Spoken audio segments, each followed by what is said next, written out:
नमो बुद्धाय. जय भीम मित्रमैत्रिणींनो. आजचा आपला विषय आहे शिकवण बौद्ध धम्माची. मानवाची दुःखातून मुक्तता करण्यासाठी तथागत भगवान बुद्धांनी 6 वर्ष तपश्चर्या केली. संपूर्ण आयुष्य निसर्गाच्या सानिध्यात व्यतीत करून कुठल्याही कल्पितांचा आधार न घेता नैसर्गिक सत्यांचा शोध घेत शेवटी बोधिवृक्षाखाली दिव्य ज्ञान प्राप्त झाल्यानंतर आपल्या विज्ञानरूपी धम्माची चक्रे संपूर्ण जगावर गतिमान केली. तथागतांनी पंचशील, आर्य अष्टांगिक मार्ग, 10 पारमिता यांचे महत्त्व सांगत धम्माची शिकवण दिली. तथागत बुद्धांचा धम्म आध्यात्मिक व वैयक्तिक विकासाचा सुस्पष्ट मार्ग दाखवितो.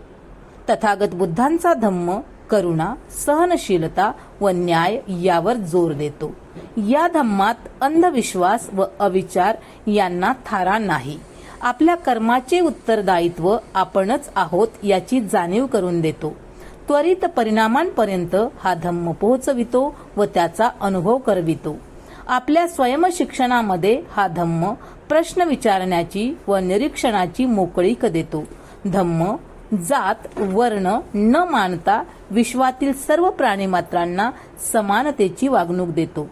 आधुनिक विज्ञानाशी बौद्ध धम्म सुसंगत आहे. धन्यवाद.